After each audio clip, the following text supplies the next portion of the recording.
Pira-pirasong tiwala ang kapalit ng 10 taong sakripisyo. Habang hapong-hapo si Isla sa pag-aalaga ng pamilya, walang hiyang nagpapakasarap ang asawa sa bisig ng iba.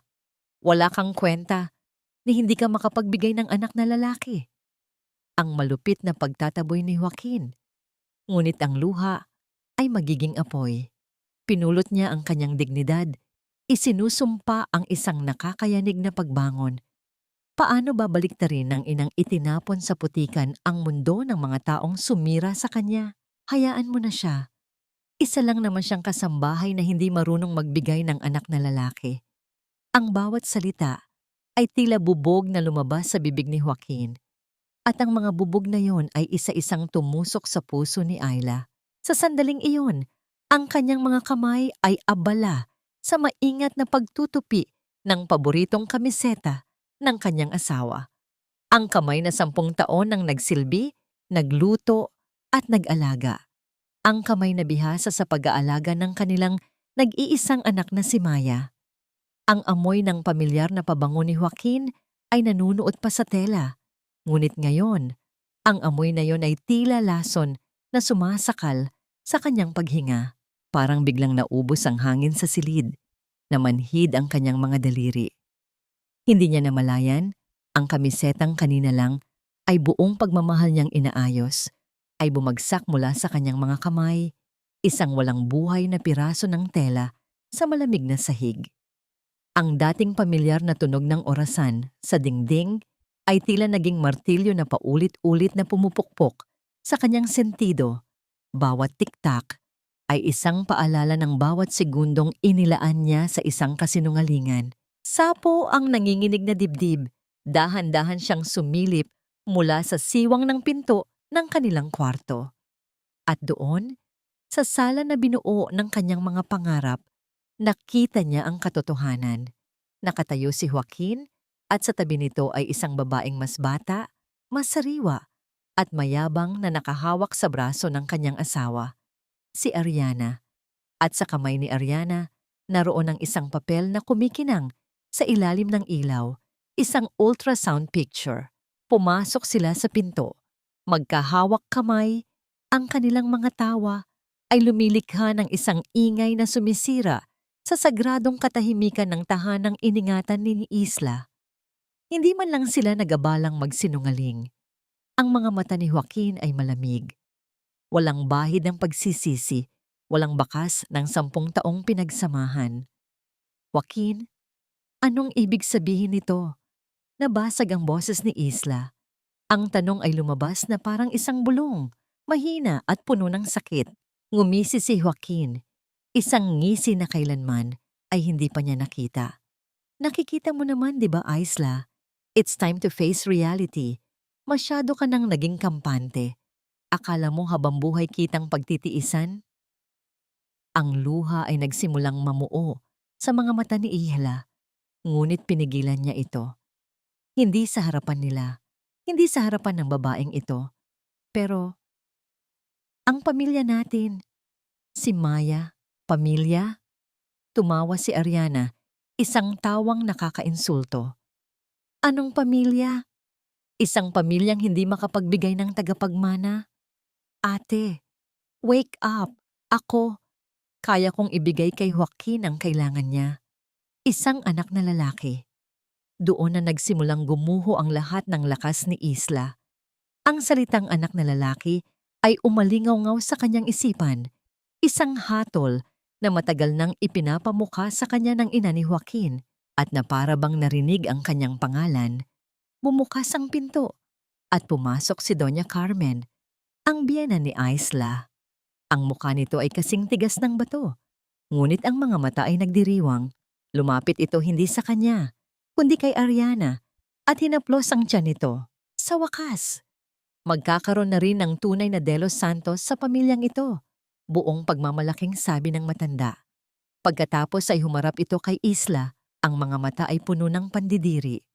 At ikaw, dumuro ito sa kanya. Wala ka ng silbi dito. Palamunin. Isang baog na puno. 10 taon kang binuhay ng anak ko. Ano ang isinukli mo? Isang mahinang babae.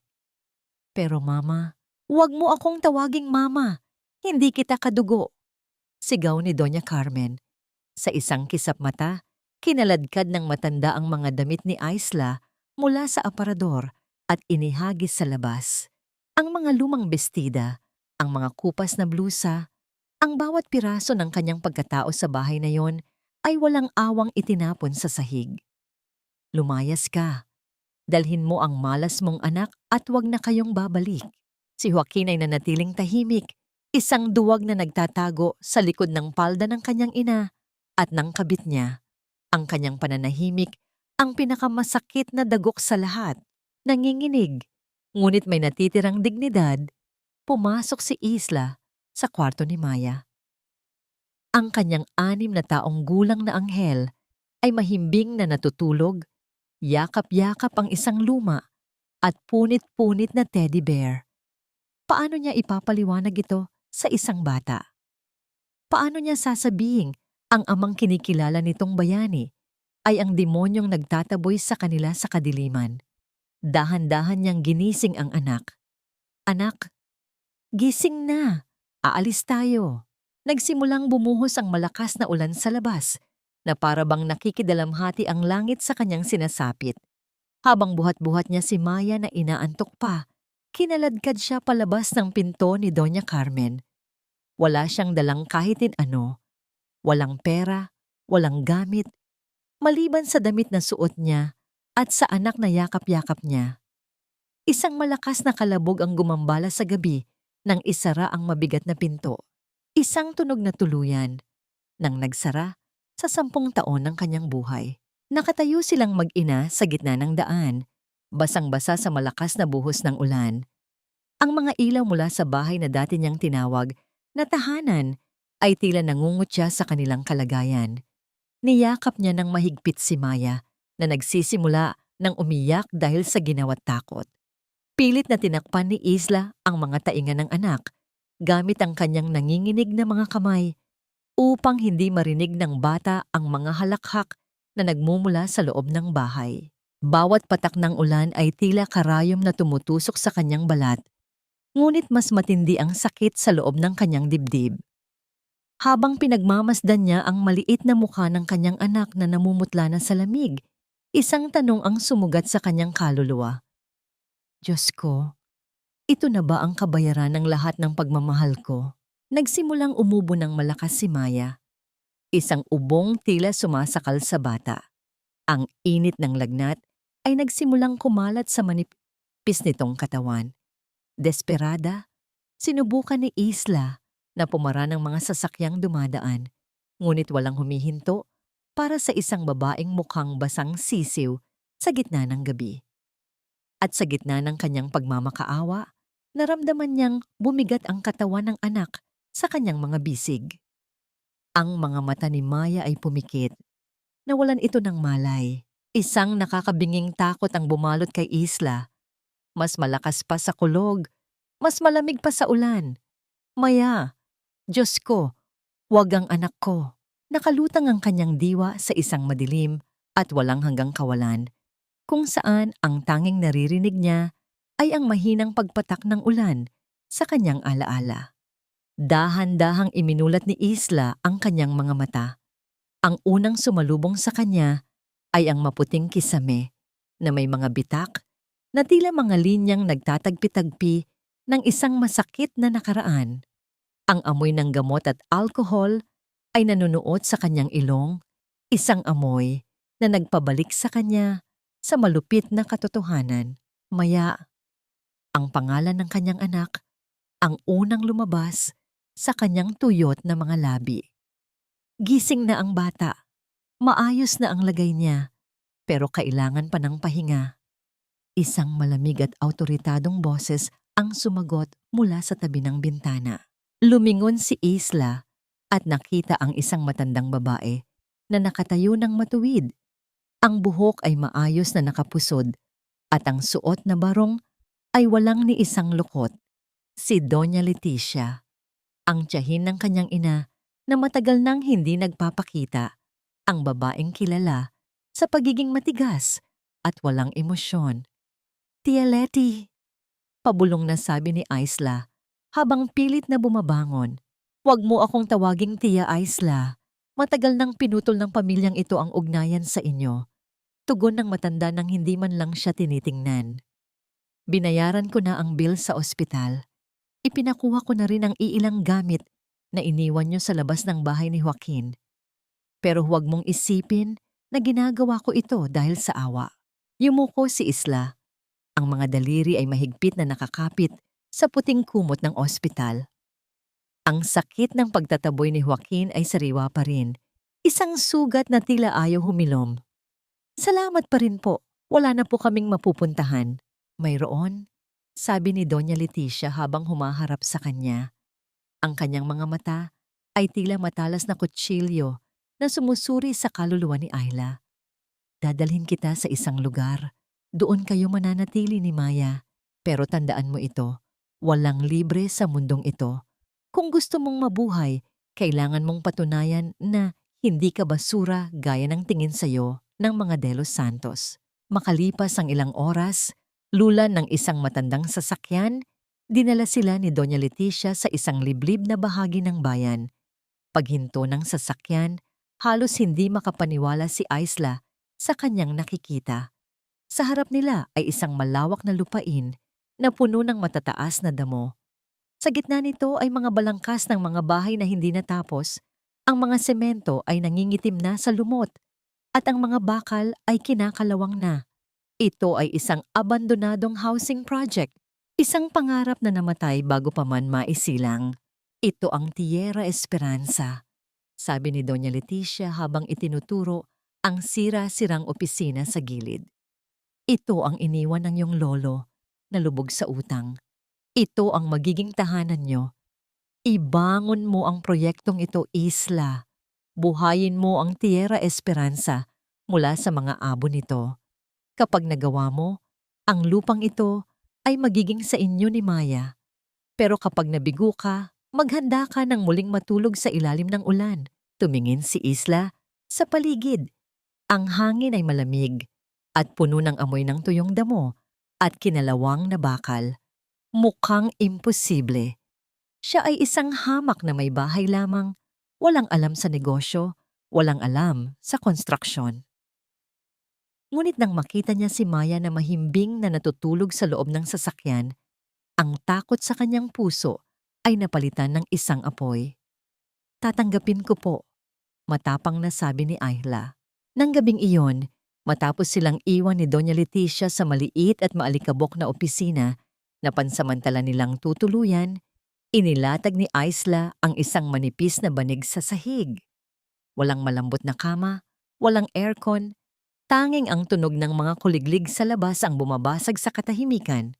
Dahan-dahan niyang inihiga si Maya at kinumutan ito ng kanyang lumang jacket.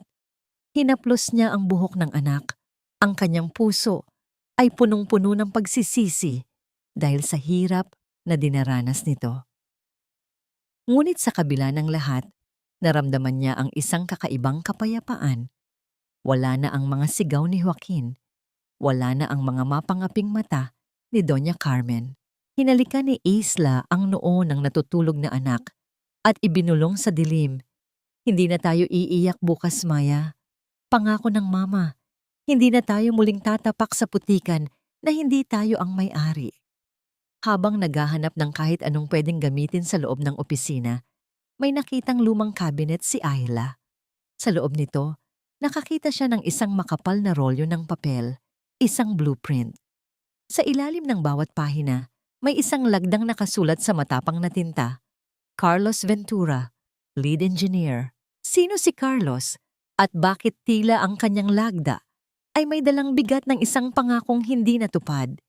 Hindi na nagkaroon ng pagkakataon si Isla na mag-isip pa ng malalim. Kinabukasan, ang katahimikan ng madaling araw ay binasag ng isang malakas at nakakangilong tunog ng makina. Dali-daling lumabas si Isla ng opisina. Ang puso ay kumakaba. Doon, sa harap ng gate ng proyekto, ay isang dambuhalang dilaw na bulldozer. Ang usok mula sa tambutso nito ay bumabalot sa hangin at ang malaking talim nito ay nakatutok na sa nag-iisang gusali na nagsisilbing silungan nila. Isang lalaking may hawak na megaphone ang sumigaw, "Alis dyan! Ang lupaing ito ay kukunin na ng bangko. Gigibain na ang lahat ng nakatayo rito." Ang alikabok mula sa pag-andar ng bulldozer ay pumuno sa paligid. Unti-unting lumalapit sa kinaroroonan ni Isla. Tila isang halimaw na handang lamunin ang huling pag-asa ng kanyang buhay. Tumakbo si Isla sa harap ng dambuhalang makina. Ang kanyang mga paa ay walang sapin sa magaspang at mainit na lupa.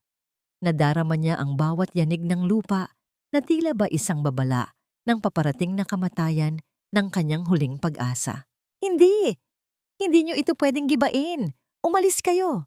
Ang sigaw ni Ayla ay halos malunod sa dagundong ng bulldozer.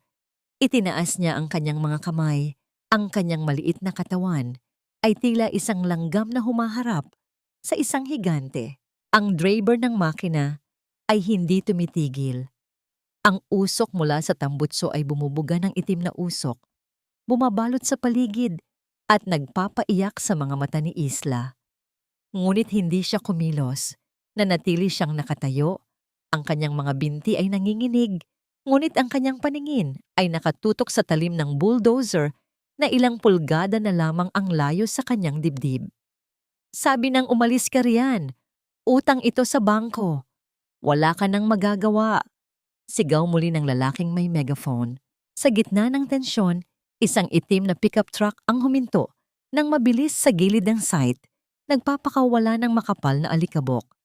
Isang lalaki ang mabilis na bumaba mula rito. Matangkad siya, ang kanyang suot na maong at kupas na t-shirt ay may mga bahid ng semento at langis, ngunit ang kanyang tindig ay nagpapakita ng awtoridad.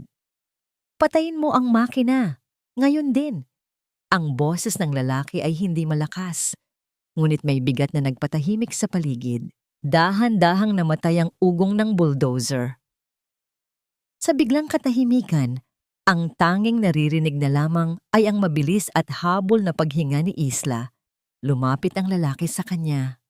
Ang kanyang mga mata ay madilim at malalim, tila may dalang sariling bagyo. "Ikaw ba si Ayla Torres?" tanong nito. "Ako nga. Sino ka?" Pabalik na tanong ni Ayla. Pilit na pinatatatag ang kanyang boses. "Carlos Ventura. Ako ang engineer ng Tierra Esperanza. O kung ano man ang natitira rito," sagot niya habang tinitingnan ang sira-sirang paligid. Tumingin siya kay Isla, mula sa dumi sa mukha nito hanggang sa sugat sa kanyang mga paa. "Anong akala mo sa ginagawa mo? Akala mo ba ang pagtayo sa harap ng bulldozer ay sapat na para bayaran ang milyon-milyong utang ng proyektong ito? Wala akong pakialam sa utang. Ang alam ko lang, ito na lang ang meron kami ng anak ko at hindi ko hahayaang pati ito ay nakawin niyo." Bulyaw ni Ila. Napangisi ng bahagya si Carlos, isang ngising puno ng sarkasmo. "Isang may bahay? Akala mo ba ang pagpapatakbo ng ganitong proyekto ay parang pagluluto lang ng hapunan? Alam mo ba ang pinapasok mo, Isla?" Bago pa man makasagot si Isla, isang pamilyar na tunog ng sasakyan ang lumapit. Isang pulang kotse ang huminto at lumabas mula rito si Elena, ang matalik na kaibigan ni Isla mula sa Maynila. Ang mukha ni Elena ay puno ng pag-aalala at galit. "Isla, Diyos ko, anong nangyari sa'yo?" Patakbong lumapit si Elena at niyakap ang kaibigan. Ngunit nang makita niya si Carlos, tumalim ang kanyang tingin. At sino ang lalaking ito? "Siya si Engineer Ventura. Sinasabi niyang wala akong kakayahan," sabi ni Isla habang pinapahid ang pawis at dumi sa kanyang noo. Hinila ni Elena si Isla sa tabi. Ang kanyang boses ay bumaba ngunit puno ng puot. "Isla, kalimutan mo muna ang engineer na yan. May mas masamang balita ako. Narinig ko sa mga kakilala natin sa Maynila. Si Joaquin, magpo-propose na siya kay Ariana ngayong gabi. At Isla, ang balita, ang perang gagamitin niya sa pagbili ng mansyon para sa babaeng iyon ay ang perang dapat ay para sa pag-aaral at kinabukasan ni Maya. Ninakaw niya ang lahat, Isla. Wala siyang iniwan. Ang balitang iyon ay tila isang malamig na tubig na ibinuhos sa nagbabagang galit ni Isla. Naramdaman niya ang panginginig ng kanyang buong katawan. Ang sakit ng pagtatraidor ni Joaquin ay muling humiwa sa kanyang puso. Mas malalim at mas masakit kaysa noon. Ang kanyang mga mata ay nanlabo sa luha, ngunit agad niya itong pinahid gamit ang kanyang maruming kamay. Hindi siya pwedeng bumagsak. Hindi ngayon. Umarap siya kay Carlos. Ang kanyang mga mata ay nagbabaga na ngayon ng isang determinasyong hindi pa nito nakikita. Ang sakit ay naging gasolina. Ang pait ay naging lakas. Engineer Ventura, tawag niya sa lalaki. Lumapit siya rito ng walang takot. Sabi mo, hindi ko kaya. Sabi mo, isang may bahay lang ako. Bibigyan kita ng hamon. Bigyan mo ako ng 30 araw. 30 araw para makahanap ng investor at simulan ang pagbabayad sa bangko. Sa loob ng 30 araw na yon, mananatili ka rito bilang head engineer. At kapag nagtagumpay ako, ikaw ang unang susunod sa mga utos ko. Natigilan si Carlos. Nakita niya ang pagbabago sa mukha ni Isla, ang pagkawala ng takot, at ang pagsilang ng isang leader na handang makipagdigma. At kung mabigo ka? Tanong ni Carlos. Kung mabigo ako mismo ang magmamaneho ng bulldozer na yan para gibain ang opisinang ito. Matapang na sagot ni Isla. Tinitigan siya ni Carlos ng matagal bago dahan-dahang tumango. Fine. 30 days, Isla. Huwag mo akong bibiguin. Bago umalis si Carlos, kinuha niya ang isang malinis at puting panyo mula sa kanyang bulsa. Imbes na ibigay ito ng direkta, inilapag niya ito sa ibabaw ng maruming mesa sa harap ni Isla. Punasan mo ang mukha mo, mukha kang talunan. At sa mundong ito, walang nakikinig sa mga talunan. Pag-alis ni Carlos, naiwan sina Isla at Elena sa lumulubog na araw. Ang paligid ay unti-unting nilalamon ng dilim. Ang katahimikan ay tila nagpapabigat sa hanging kanilang hininga. Nang gabing iyon, habang nag-aayos sila ng mga papeles sa loob ng opisina, gamit ang isang maliit na lampara, biglang namatay ang ilaw. Ang buong Tierra Esperanza ay binalot ng isang nakakabinging kadiliman. Elena, nasaan ka? Bulong ni Isla. Ang kanyang puso ay nagsimulang tumibok ng mabilis. Isang tunog ng nabasag na salamin ang narinig mula sa likurang bahagi ng opisina. Isang anino ang dahan-dahang gumalaw sa labas ng bintana. Sinasalamin ng liwanag ng buwan. Ang aninong yon ay tila nagmamasid, naghihintay ng tamang pagkakataon para sumalakay. Sa gitna ng katahimikan, narinig ni Isla ang marahan, ngunit mabigat na yabag ng mga paa sa ibabaw ng mga tuyong dahon, palapit ng palapit sa pintong walang kandado. Binalot ng nakabibinging katahimikan ang loob ng maliit na opisina, isang katahimikang tila may dalang sariling banta. Ang tanging naririnig ni Isla ay ang mabilis na pintig ng kanyang puso na tila gustong kumawala sa kanyang dibdib. Sa kabila ng dilim, nadarama niya ang presensya ng panganib na dahan-dahang lumalapit. Hindi siya sumigaw. Ang takot na dati ay nagpapaiyak sa kanya ay napalitan ng isang mabangis na instinto ng isang ina. Sa gilid ng kanyang paningin, nakita niya ang mahimbing na tulog ni Maya sa ibabaw ng banig. Hindi niya hahayaang may mangyaring masama sa kanyang anak. Dahan-dahan, sa paraang hindi lilikha ng anumang tunog, kinapa ng kanyang kamay ang sahig hanggang sa mahawakan niya ang isang mabigat na tubo ng bakal, isang piraso ng kinalawang na gamit na naiwan ng mga trabahador. Isang anino ang bumulaga sa siwang ng pintuan. Ang liwanag ng buwan ay tumama sa isang matalas na bagay na hawak nito. Nang akmang hahakbang ang estranghero patungo sa direksyon ni Maya, mabilis na kumilos si Isla. Sa isang iglap, iwinasiwas niya ang bakal na tubo ng buong lakas, lumilikha ng isang malakas na tunog ng pagtama sa matigas na bagay. Huwag kang lalapit sa anak ko. Umalis ka rito kung ayaw mong mamatay. Ang boses ni Isla ay hindi nanginig. Ito ay malalim, puno ng puot at determinasyon na tila nanggagaling sa kailaliman ng kanyang kaluluwa. Ang estranghero, na tila nagulat sa bagsik ng isang babaeng inaakala niyang mahina, ay napaatras. Nakita ni Isla ang panlalaki ng mga mata nito bago ito mabilis na tumakbo palabas. Ang mga yabag ng kanyang paa ay mabilis na lumayo hanggang sa muling bumalik ang katahimikan sa paligid. Nanginig ang mga tuhod ni Isla at napaupo siya sa sahig. Mahigpit pa ring hawak ang bakal. Doon lamang siya nakahinga ng maluwag. Isla, ayos ka lang ba? Bulong ni Elena na kanina pa pala nakakubli sa likod ng isang cabinet. Hawak ang isang mabigat na libro bilang sandata. Ayos lang ako, Elena. Pero kailangan nating mag-ayos. Ngayong araw ang huling pagkakataon natin para sa Tierra Esperanza. Matapang na sabi ni Isla habang pinupunasan ang malamig na pawis sa kanyang noo. Kinabukasan, ang sinag ng araw ay pumasok sa mga bintana ng opisina na tila nagbibigay ng bagong pag-asa.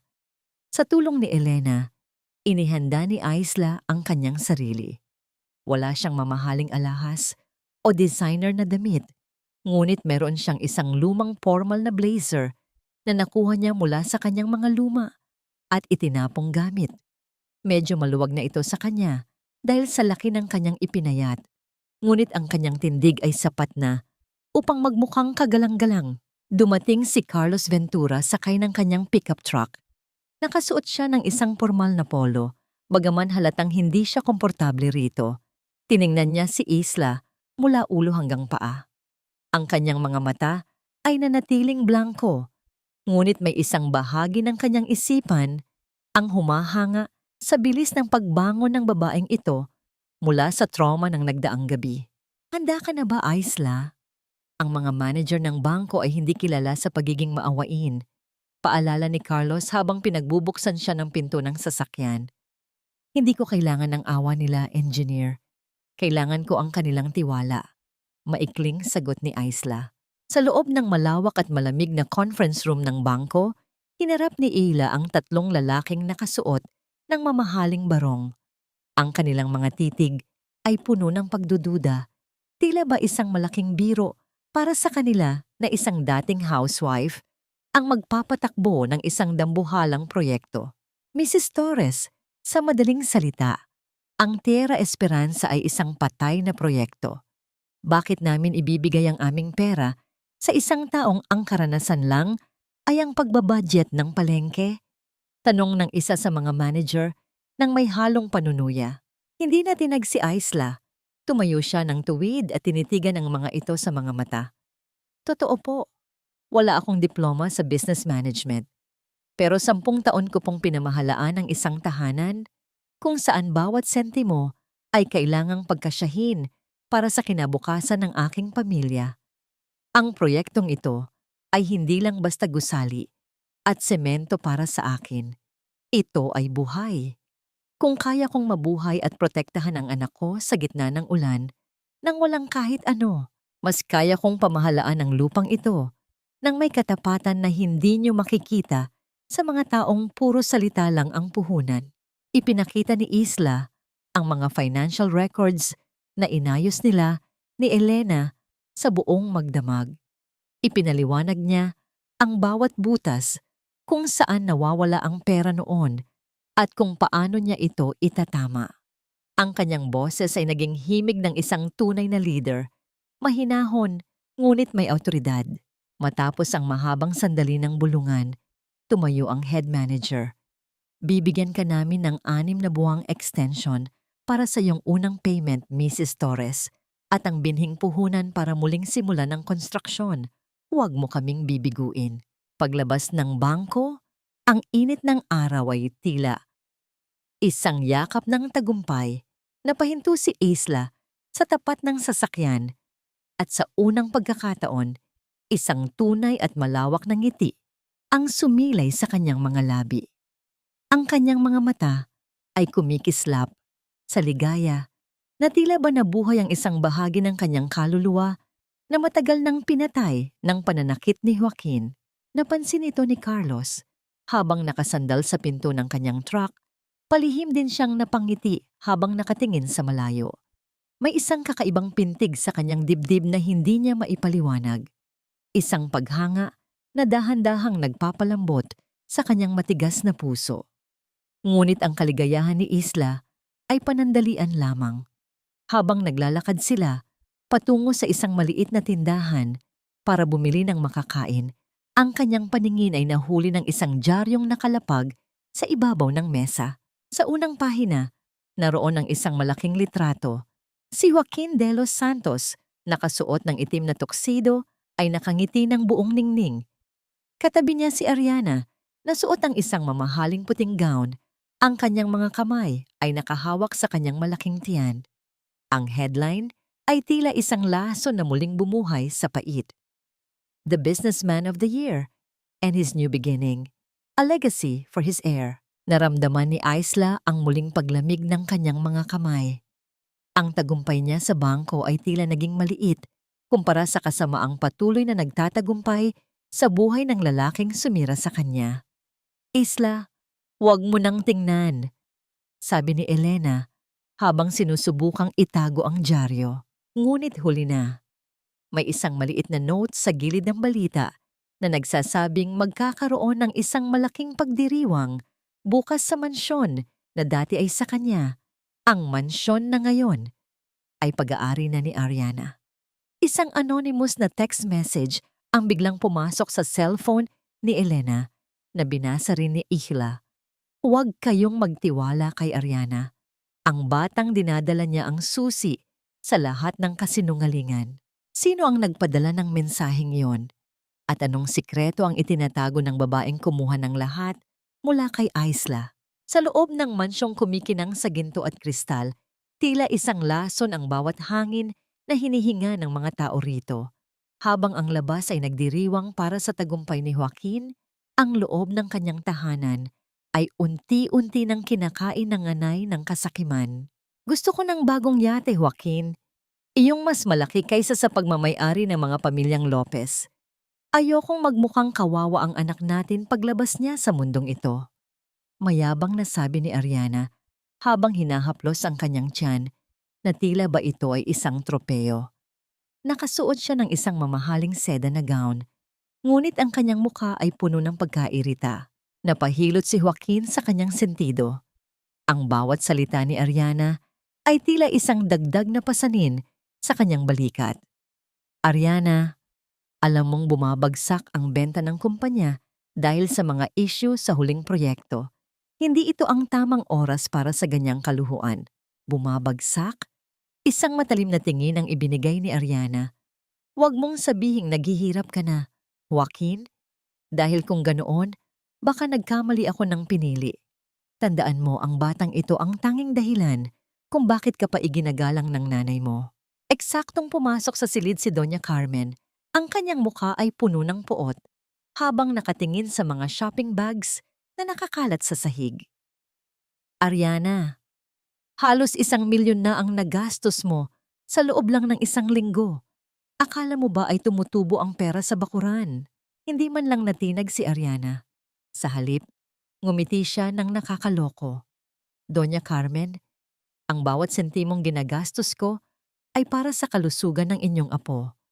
Gusto niyo bang magkulang ang kailangan ng inyong tanging tagapagmana? O baka gusto niyo ring tawagin akong palamunin, gaya ng ginagawa niyo kay Isla noon? Natigilan ng matanda. Ang banggit sa pangalan ni Isla ay tila isang sampal na nagpatahimik sa kanya. Sa bawat araw na lumilipas, nararamdaman ni Doña Carmen ang isang kakaibang pagsisisi, isang munting tinik sa kanyang puso na nagsasabing mas masunurin at mapagkalinga ang manugang na kanyang itinapon sa kalsada. Ngunit ang kanyang pride ay mas matigas pa sa semento. Samantala, sa Tierra Esperanza ang init ng katanghalian ay tila nanunuot sa balat ni Isla. Ang tunog ng mga martilyo at ang ingay ng mga manggagawa ay nagsisilbing musika sa kanyang mga tainga, ngunit ang kanyang katawan ay nagsisimula ng sumuko. Ang bawat hakbang niya sa gitna ng konstruksyon ay tila paglalakad sa ibabaw ng nagbabagang uling. Isla, tumigil ka muna. Kanina ka pa namumutla. Tawag ni Carlos. Nakatayo ang engineer sa tabi ng isang tumpok ng mga semento. Ang kanyang mga mata ay puno ng hindi maipaliwanag na pag-aalala. Kailangan nating matapos ang pundasyon ng unang 3 bahay bago matapos ang linggong ito, engineer. Walang oras para magpahinga. Tugon ni Isla. Bagaman ang kanyang paningin ay nagsisimula ng maglaro at ang mundo sa kanyang paligid ay tila umiikot. Hindi na nakapaghintay si Carlos. Nilapitan niya si Isla at hinawakan ang braso nito upang pigilan siya sa pagbubuhat ng isang mabigat na blueprint. Ang kanyang haplos ay mainit ngunit puno ng pag-iingat. Tila ba natatakot siyang mabasag ang babaeng nasa harap niya. Hindi ka makinarya, Isla. Paano si Maya kung ikaw naman ang bumagsak? Sa tingin mo ba ay matutuwa ang anak mo kapag nakita kanyang nakahiga sa ospital? Ang boses ni Carlos ay malalim at puno ng otoridad. Ngunit sa likod nito ay may isang lambing na tila humahaplos sa pagod na kaluluwa ni Ila. Napayuko si Isla. Ang kanyang mga balikat ay dahan-dahang bumagsak, isang tanda ng pagsuko sa pagod na kay tagal niyang kinikimkim. Inakay siya ni Carlos patungo sa isang maliit na makeshift na silong sa tabi ng opisina. Pinaupo siya nito at kumuha ng isang basong malamig na tubig. Pagkalipas ng ilang minuto, bumalik si Carlos dala ang isang mainit na mangkok ng lugaw. Ang usok mula rito ay may dalang amoy ng luya at sariwang manok. Isang amoy na nagpaalala kay Isla sa mga simpleng araw ng kanyang kabataan. Kumain ka muna. Pinagawa ko ito sa asawa ng isa sa mga foreman natin. Sabi ni Carlos habang iniabot ang kutsara kay Isla. Habang hinihipan ni Isla ang mainit na lugaw, naramdaman niya ang init na dumadaloy sa kanyang buong katawan. Hindi lang ito dahil sa pagkain. Ito ay dahil sa pakiramdam na may isang taong nagmamalasakit sa kanya. Hindi dahil sa kung ano ang maaari niyang ibigay, kundi dahil sa kung sino siya. Isang butil ng luha ang dahan-dahang pumatak mula sa mga mata ni Isla patungo sa mangkok. Hindi siya humagulgol. Ang kanyang pag-iyak ay tahimik. Ang bawat patak ay nagsasabi ng lahat ng sakit, hirap, at pag-iisa na kanyang dinaanan mula ng gabing itapon siya sa labas ng bahay. Ngayon lamang may nagtanong sa kanya kung ayos lang ba siya. Ngayon lamang may nag-alaga sa kanya nang hindi naghihintay ng kapalit. Tahimik lang na nakatingin si Carlos sa kanya. Hindi nito tinangkang pigilan ang kanyang mga luha. Sa halip ay nanatili itong nakaupo sa tabi niya. Nagsisilbing isang matibay na pader na handang sumalo sa lahat ng kanyang kahinaan. Salamat, Carlos. Bulong ni Isla sa gitna ng kanyang pagpigil sa emosyon. Nandito lang ako, Isla. Hindi mo kailangang buhatin ang buong mundo ng mag-isa. Tugon ng engineer. Ang kanyang boses ay tila isang pangako sa hangin. Ngunit ang katahimikang iyon ay binasag ng isang pamilyar at nakakairitang tunog ng isang sasakyan. Isang puting SUV na may tatak ng gobyerno ang pumasok sa site, nagpapakawala ng isang makapal na alikabok na tila ba nagnanais na dumumi sa malinis na sandaling iyon. Isang lalaking nakasuot ng uniforme ng munisipyo ang bumaba. Hawak ang isang kulay kahel na folder. Lumapit ito kay Isla at Carlos nang may bastos ng ngiti sa mga labi. Mrs. Isla Torres, may dala akong stop work order para sa proyektong ito. May reklamo ang kumpanya ng De Los Santos Corporation tungkol sa mga permit nyo. Illegal daw ang pagtatayo ng mga gusali rito dahil sa mga issue sa zoning. Tila tumigil ang pintig ng puso ni Isla. Tiningnan niya ang papel na may pulang selyo. Ang selyong tila ba isang lason na nagnanais na pumatay sa muling pagsilang ng Tierra Esperanza. Ang anino ni Joaquin ay tila muling gumagapang sa kanyang buhay, handang sirain ang lahat ng sinisimulan niyang itayo. Tila nawalan ng kulay ang paligid ni Isla habang nakatitig sa pulang selyo ng gobyerno. Ang bawat letra sa dokumentong yon ay parang mga anay na unti-unting kinakain ang pundasyon ng kanyang mga pangarap. Ramdam niya ang panunuyo ng kanyang lalamunan, ang bigat ng bawat paghinga, na tila ba may nakadagan na semento sa kanyang dibdib. Hindi maari ito, pabulong na sabi ni Isla. Ang kanyang boses ay puno ng pait. Lahat ng permit namin ay legal. Siniguro namin yon ni Elena. Zoning issue ang nakasulat dito, Mrs. Torres. Walang emosyong sagot ng inspector. Hanggat hindi ito nare-resolba sa City Hall, bawal ang anumang galaw dito sa site. Utos ito ng nakakataas. Agad na humakbang si Carlos sa harap ni Isla. Ang kanyang mga kamao ay nakakuyom sa gilid. Alam nating lahat kung sinong nakakataas ang tinutukoy mo. Sabihin mo kay Joaquin, hindi niya kami mapapatigil sa ganitong maruming paraan. Matapos umalis ng inspector, hindi nagsayang ng oras ang dalawa. Kahit nangihina pa ang katawan mula sa lagnat, pinilit ni Isla na sumama kay Carlos patungo sa City Hall. Kailangan nilang mahanap ang mga orihinal na dokumento na magpapatunay na ang Tierra Esperanza ay sumusunod sa lahat ng batas ng munisipyo. Ngunit ang tadhana ay tila nakikipaglaro sa kanila. Pagdating nila sa tapat ng City Hall, ang langit na kanina lang ay maliwanag, ay biglang nagdilim. Ang mga ulap ay nagsama-sama, tila ba nagbabadya ng isang malakas na dusa. Dito ka lang, Isla. Ako na ang papasok sa loob, sabi ni Carlos habang mabilis na bumababa ng sasakyan. Hahanapin ko ang record officer. Huwag kang aalis dito. Naiwan si Isla sa gilid ng kalsada. Habang naghihintay, biglang bumuhos ang isang napakalakas na ulan. Ang tunog ng bawat patak sa bubong ng mga sasakyan at sa semento ay tila naging isang nakakabinging ingay na nagpabalik sa kanya sa isang madilim na alaala. Ang lamig ng hangin, ang basa at mabigat na damit. Ang iyak ni Maya. Sa gitna ng dilim, biglang naramdaman ni Isla ang pagkapos ng kanyang hininga. Ang kanyang puso ay tumibok ng mabilis at marahas. Tila ba gusto nitong tumakas mula sa kanyang tadyang. Napahawak siya sa kanyang dibdib. Ang kanyang paningin ay nagsimulang lumabo dahil sa trauma na muling bumuhay sa kanyang isipan. Pakiramdam niya ay naroon muli siya sa gabing itinapon siya ni Joaquin.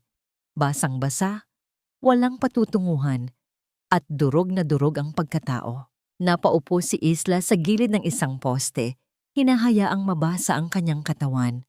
Ang bawat patak ng ulan ay tila mga latigo na muling humahampas sa kanyang mga sugat.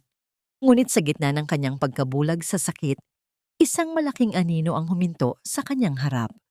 Nawala ang ulan na tumatama sa kanyang mukha. Dahan-dahan niyang itinaas ang kanyang paningin at nakita si Carlos. Nakatayo ang engineer. Hawak ang isang malaking itim na payong.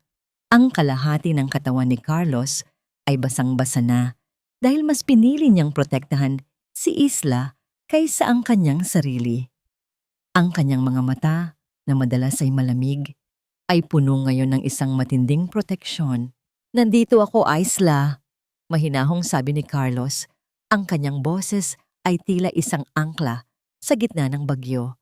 Inabot niya ang kanyang kamay upang tulungang tumayo ang babae. Hindi na kita hahayaang maiwang mag-isa sa ulan. Hinding-hindi na.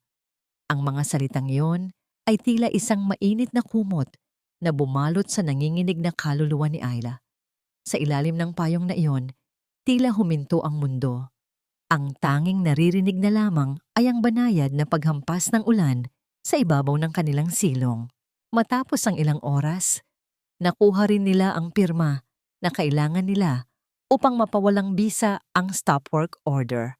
Naayos ang gusot sa papel, isang panandaliang tagumpay laban sa kasamaan ni Joaquin. Habang pabalik sila sa site, lulan ng pickup truck ni Carlos, ang katahimikan sa loob ng sasakyan ay puno ng isang kakaibang tensyon. Inabot ni Carlos ang kanyang suot na jacket kay Isla. Isuot mo ito. Baka muling bumalik ang lagnat mo, sabi niya nang hindi tumitingin.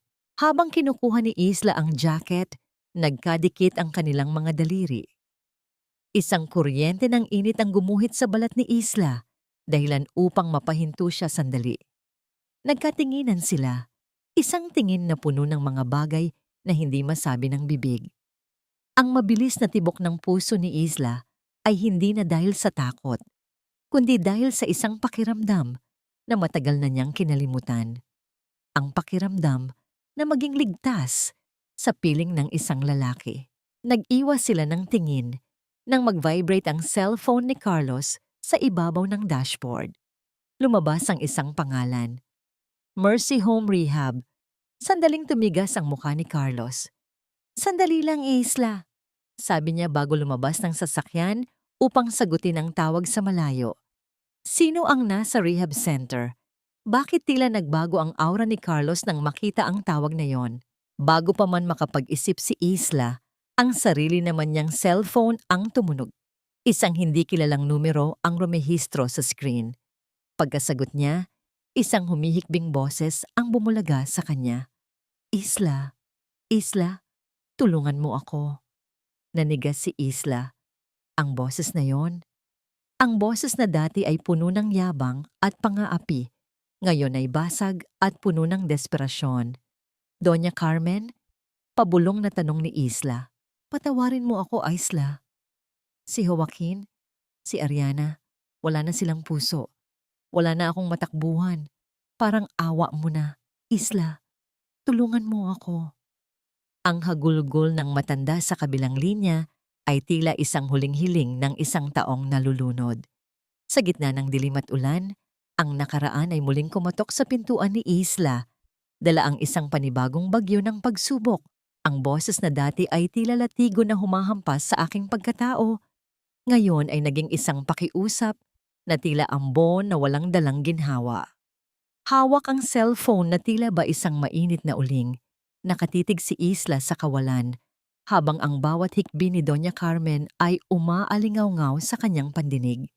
Ang matandang babaeng ito ang nagtaboy sa kanya sa gitna ng unos. Ang babaeng tumawag sa kanya ng walang silbi, ngayon ay nagmamakaawa sa paanan ng kanyang awa. Nagpasya si Isla na makipagkita sa isang maliit at tahimik na kapehan sa labas ng bayan. Pagdating niya, halos hindi niya makilala ang matandang nakaupo sa sulok.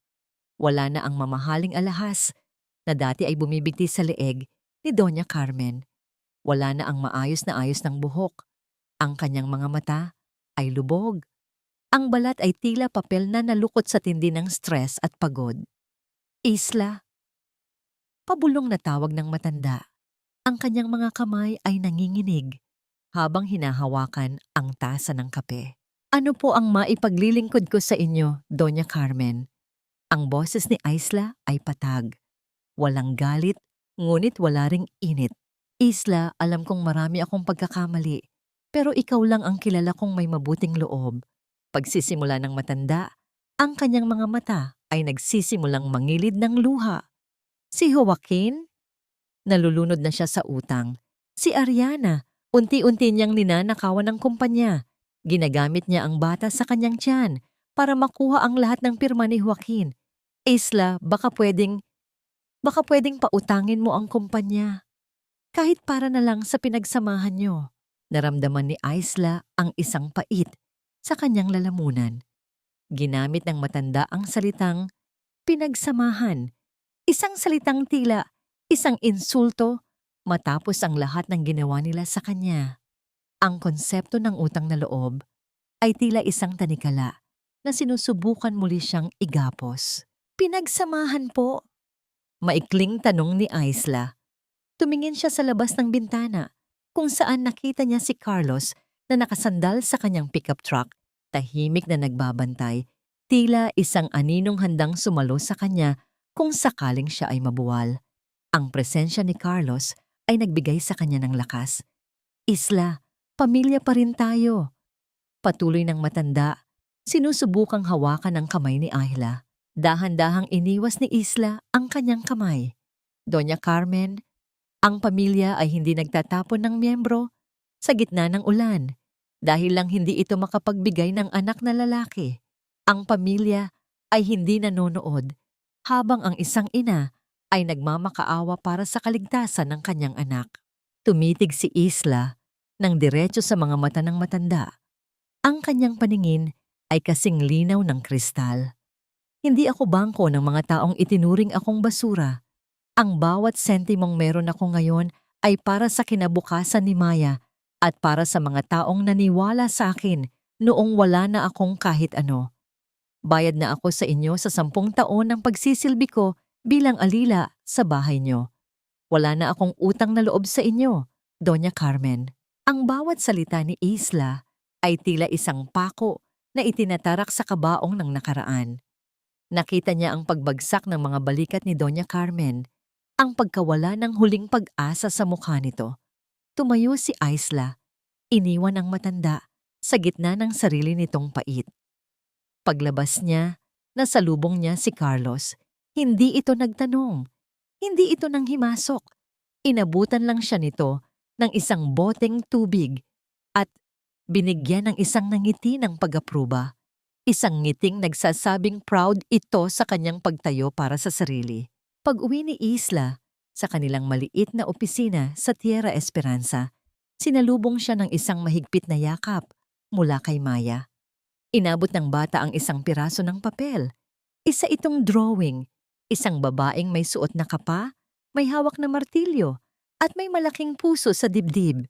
Sa ibaba ay may nakasulat, Super Mommy. Napaiyak si Isla. Ngunit sa pagkakataong ito, ang kanyang luha ay matamis. Niyakap niya ang anak ng mahigpit. Ang kanyang puso ay puno ng katiyakan na tama ang kanyang naging desisyon. Hindi siya naghiganti sa pamamagitan ng galit, kundi sa pamamagitan ng pagpili sa sarili niyang halaga. Ngunit ang katahimikan ng gabi ay muling binasag ng isang nakakakilabot na tunog. Isang tunog ng dahan-dahang paghampas ng mga palad. Isang mapanguyam na palakpak. Mula sa likuran ni Doña Carmen na nooy papaalis na sana sa kapehan, lumabas si Ariana. Nakasuot ito ng isang pulang gown na tila ba isang babala ng panganib. Ang kanyang mga mata ay nanunuya. Ang kanyang tamwang ngiti ay tila isang lason na dahan-dahang kumakalat. Sayang naman ang drama mo, Ma. Akala mo ba talaga ay pakikinggan ka ng babaeng yan? Ani Ariana habang lumalapit sa biyenan.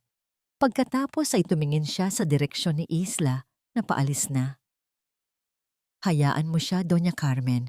Hindi niya alam na ang kumpanyang sinusubukan niyang ibangon ay may hawak na bomba na ako lang ang may hawak ng mitsa. Isang nanlalamig na banta ang iniwan ni Ariana sa hangin. Isang sikretong tila ba mas madilim pa sa gabing nagtatago sa kanilang paligid. Ang bawat lihim ay tila isang anay na unti-unting kumakain sa pundasyon ng isang kasinungalingan hanggang sa dumating ang araw na ang lahat ay guguho sa isang iglap. Sa loob ng maliit na opisina sa Tierra Esperanza, ang liwanag ng isang lumang desk lamp ay nagbibigay ng mahabang anino sa dingding. Nakaupo sina Isla at Elena. Sa gitna nila ay isang makapal na brown envelope na tila ba may dalang sariling bigat. Ang hangin sa loob ay tuyot at puno ng tesyon. Nakuha na ng private investigator ang lahat, Isla. Simula ni Elena, ang kanyang boses ay seryoso at walang halong biro. Si Ariana, hindi lang siya basta kabit. Isa siyang bihasang manloloko. Dahan-dahang binuksan ni Isla ang envelope.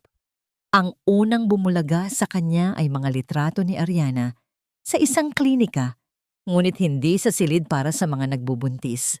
Nakuhanan siya ng larawan na tinatanggal ang isang makapal na silicone prosthetics mula sa kanyang tiyan sa loob ng isang pribadong banyo. Isang pekeng tiyan para sa isang pekeng buhay. Diyos ko! Pabulong na sabi ni Isla, ang kanyang kamay ay nanginginig habang hinahawakan ng litrato. Ang anak na lalaki na ipinagmamalaki nila. Ang dahilan kung bakit nila ako itinaboy ay hindi totoo. Hindi lang yan, dagdag ni Elena habang inilalabas ang isa pang dokumento. May record siya ng estafa sa ibang bayan bago pa siya napunta kay Joaquin. Ginamit niya ang iba't ibang pangalan. At Isla, may kinalaman siya sa pagkawala ng pondo ng Tierra Esperanza noon pa man. Siya ang mastermind sa likod ng mga pekeng supplier na nagpabagsak sa lolo mo. Eksaktong pumasok si Carlos sa opisina. Nakita niya ang mga litratong nakakalat sa mesa. Sa halip na magulat, isang malalim na buntong hininga ang kumawala sa kanyang dibdib. Isang buntong hiningang puno ng kinikimkim na galit sa loob ng maraming taon. Engineer, alam mo ba ito? Tanong ni Isla. Ang kanyang mga mata ay naghahanap ng kasagutan. Lumapit si Carlos at sumandal sa gilid ng mesa. Tumingin siya sa kadiliman ng site sa labas ng bintana. Ang kapatid ko, si Paulo. Siya ang dahilan kung bakit ako pabalik-balik sa Mercy Home Rehab. 10 taon na ang nakalilipas. Si Paulo ay isang batang arkitekto na puno ng pangarap. Nalinlang siya ni Ariana at Joaquin sa isang housing project. Ginamit nila ang pangalan niya para sa mga illegal na transaksyon at nang pumutok ang iskandalo, siya ang naging scapegoat. Nawala ang lisensya niya. Nawala ang katinuan niya. Ang boses ni Carlos ay nangatal sa huling bahagi ng kanyang kwento. Ang matigas at malamig na engineer na nakilala ni Isla ay tila naglaho. Pinalitan ng isang taong durog din ng puso dahil sa kawalan ng katarungan. Kaya pala ganoon na lamang ang galit mo sa kumpanya ni Joaquin. Pag-unawa ni Isla. Hindi lang ito tungkol sa negosyo, Isla. Tungkol ito sa buhay na sinira nila. Tugon ni Carlos habang humaharap sa kanya. Noong makita kita sa gitna ng ulan, nakita ko ang kapatid ko sa'yo. Nakita ko ang bawat taong binalasubas nila para lang sa kanilang ambisyon. Dahan-dahang lumapit si Isla kay Carlos. Hindi niya alam kung saan nanggaling ang lakas, ngunit iniabot niya ang kanyang mga braso at niyakap ang lalaki. Isang tahimik na yakap na nagpapahayag ng pagdamay. Isang yakap na nagsasabing hindi na siya mag-isa sa laban na ito. Naramdaman ni Isla ang pagkabigla ni Carlos, ngunit pagkalipas ng ilang segundo, naramdaman niya ang pagpapatong ng baba ng lalaki sa tuktok ng kanyang ulo. Mahigpit siyang niyakap ni Carlos, tila ba doon lamang nito nahanap ang kapayapaang matagal na nitong hinahanap. Wala silang sinabi.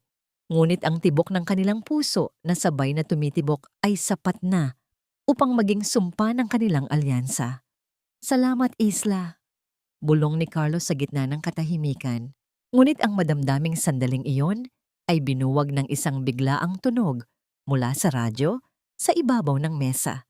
Ang balita sa gabi ay mabilis na kumalat na parang apoy sa tuyong damo. Breaking news! Ang De Los Santos Corporation, ang higante sa real estate, ay opisyal ng naghain ng bankruptcy protection sa korte matapos matuklasan ang bilyong-bilyong pisong utang at nawawalang pondo mula sa kanilang mga accounts. Ang CEO na si Joaquin De Los Santos ay kasalukuyan pang tumatangging magbigay ng pahayag. Nagkatinginan sina Isla, Elena at Carlos. Ang simula ng pagbagsak ni Joaquin ay narito na. Isang malakas at mabilis na paghampas ng kamao sa pinto ang bumasag sa katahimikan ng gabi. Ang tunog ay puno ng pagmamadali at takot. Isla! Isla! Buksan mo ang pinto!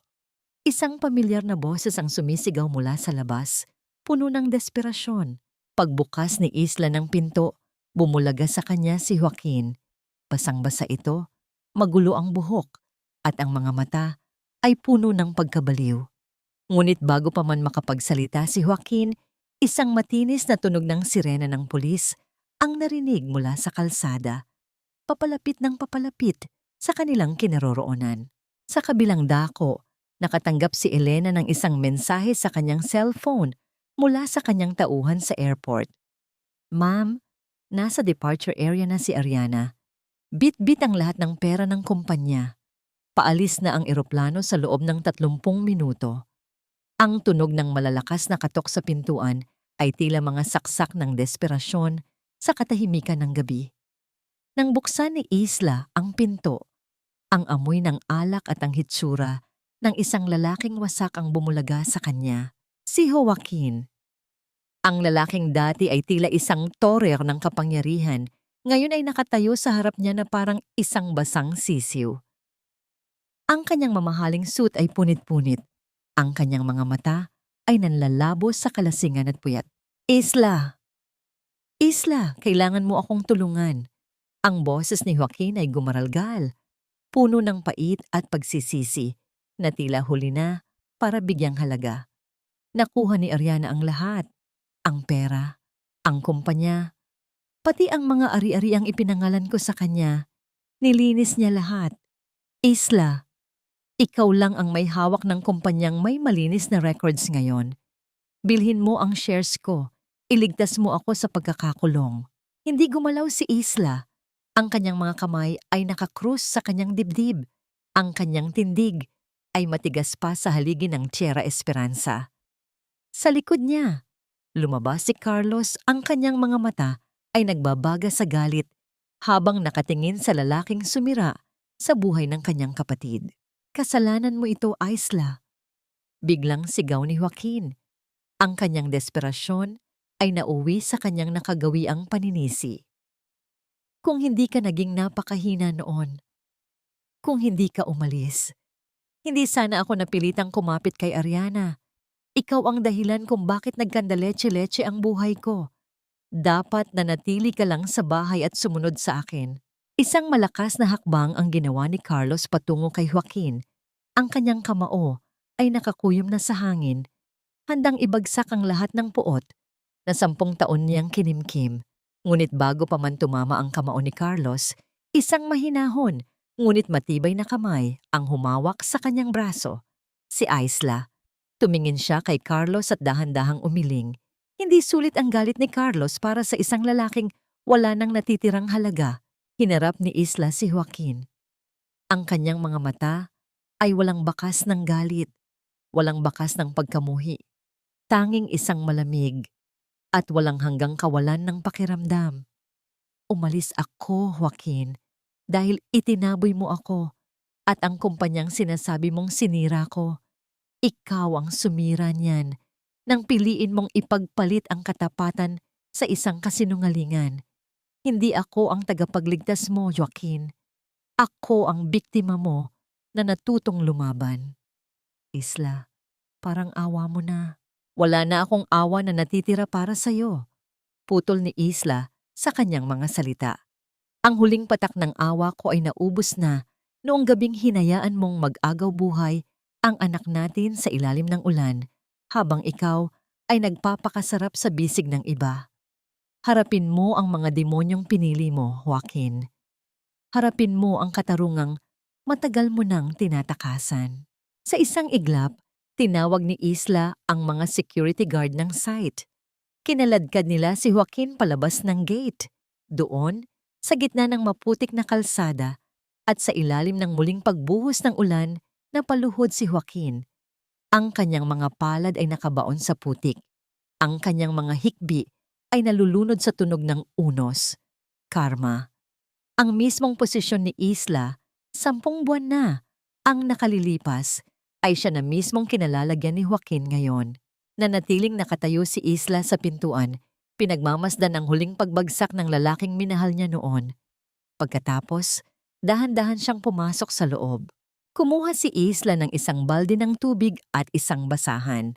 Dahan-dahan, lumuhod siya sa sahig, kung saan tumapak ang maruruming sapatos ni Joaquin. Maingat niyang pinunasan ang bawat bakas ng putik, ang bawat dumi na iniwan nito sa kanyang opisina. Habang ginagawa niya ito, tila ba binubura rin niya ang huling bahid ng lalaking iyon sa kanyang puso at sa kanyang buhay.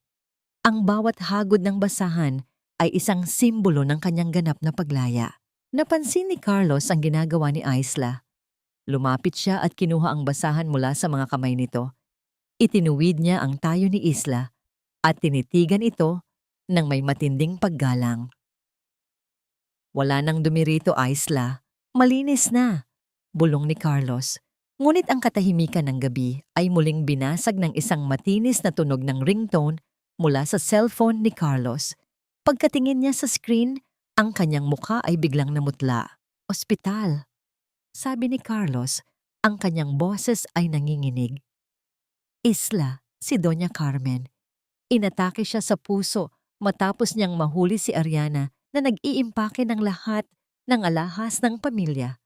At Isla, ang balita sa ospital, ang huling salitang binanggit niya bago siya mawalan ng malay ay ang pangalan mo. Sa gitna ng tagumpay ni Isla, ang nakaraan ay muling nagpapadala ng isang mensaheng hindi niya maaring talikuran. Sa labas, ang tunog ng kidlat ay gumuhit sa kalangitan. Tila ba naghuhula ng isa pang madilim na kabanata sa pamilyang De Los Santos. Ang bawat tibok ng makina sa loob ng intensive care unit ay tila isang paalala kung gaano kanipis ang sinulid na nagdudugtong sa buhay at sa kamatayan. Nakatayo si Isla sa tapat ng malaking salamin ng silid ni Doña Carmen. Ang matandang babaeng dati ay puno ng bagsik at pagmamalaki, ngayon ay tila isang tuyong dahon na nakahiga sa gitna ng puting kumot. Ang mga tubo sa kanyang bibig at ang walang humpay na tunog ng monitor ng kanyang puso, ang tanging nagpapatunay na naroon pa siya. Walang galit sa puso ni Isla habang pinagmamasdan ng kanyang dating biyenan. Ang tanging nararamdaman niya ay isang malalim na katahimikan. Dahan-dahan niyang inilabas ang kanyang pitaka at hinarap ang billing officer sa dulo ng pasilyo. Binayaran niya ang lahat ng paunang bayad sa ospital, hindi dahil sa utang na loob, kundi dahil ayaw niyang mamatay ang matanda nang may dalang bigat ng utang sa kanyang konsensya. Isang tanda ng kabutihan na hinding-hindi mauunawaan ng mga De Los Santos. Isla, tama na. Nagawa mo na ang higit pa sa sapat. Mahinahong sabi ni Carlos habang hinahawakan ang kanyang balikat. Inakay siya ni Carlos palabas ng ospital. Dinala siya nito sa isang maliit na parke kung saan ang mga puno ng nara ay nagbibigay ng malawak na lilim at ang amoy ng damo ay nagbibigay ng panandaliang ginhawa sa hapong kaluluwa ni Isla. Umupo sila sa isang bench, pinagmamasdan ng mga ibon na malayang lumilipad. Minsan, natatakot ako, Carlos. Pabulong na panimula ni Isla. Ang kanyang mga mata ay nakatuon sa kanyang mga kamay na may mga peklat ng pagtatrabaho. Natatakot ako na baka sa bawat pagbuo ko ng Tierra Esperanza, may isang bahagi ng sarili ko na nananatiling durog, na baka hindi na ako karapat-dapat mahalin dahil sa sira na nakaraan ko. Pinaniwala nila ako na ang halaga ko ay nasa kung ano lang ang kaya kong ibigay, hindi sa kung sino ako. Tumitig si Carlos sa kanya. Ang kanyang mga mata ay tila nagliliyab sa tindi ng katapatan. Dahan-dahang itinaas ni Carlos ang kanyang mga kamay at hinawakan ang magkabilang pisngi ni Isla. Ang init ng kanyang mga palad ay tila isang gamot na humahaplos sa mga sugat ng nakaraan. Isla, tumingin ka sa akin. Ang boses ni Carlos ay malalim at puno ng emosyon. Ang bawat lamat sa isang florera ay hindi nagpapababa sa halaga nito, kundi nagpapakita ng kasaysayan ng katatagan nito. Buo ka, Isla. Sa mga mata ko, ikaw ang pinakamagandang pangarap na hinding-hindi ko bibitawan. Hindi mo kailangang maging perpekto para mahalin. Dahan-dahang inilapit ni Carlos ang kanyang mukha. Hinalikan niya si Isla sa noo. Isang halik ng paggalang. Pagkatapos ay dahan-dahang bumaba ang kanyang mga labi sa mga labi ni Isla. Isang halik na malambing, nagpapagaling, at puno ng mga pangakong hindi kayang sabihin ng salita. Sa sandaling iyon, ang mundo sa paligid nila ay tila naglaho.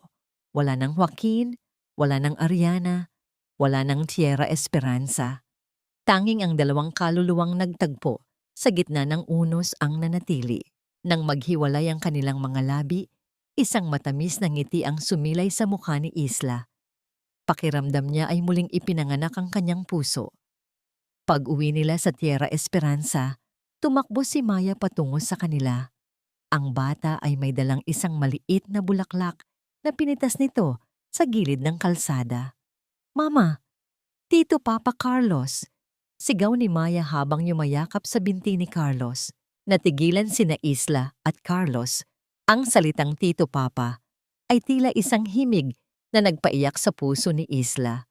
Tumingin si Carlos kay Isla. Ang kanyang mga mata ay basa ng luha ng saya. at binuhat niya ang bata ng may buong pagmamahal. Ito ang pamilyang matagal na nilang hinahanap. Ngunit ang kapayapaang iyon ay muling binasag ng isang nakakagulantang na tunog ng pag-vibrate ng cellphone ni Ayla. Isang text message mula kay Elena ang bumulaga sa screen at ang bawat salita ay tila isang babala ng paparating na gulo. Isla, nakuha ni Ariana ang lahat ng itim na pera ng kumpanya mula sa sikretong vault ni Joaquin.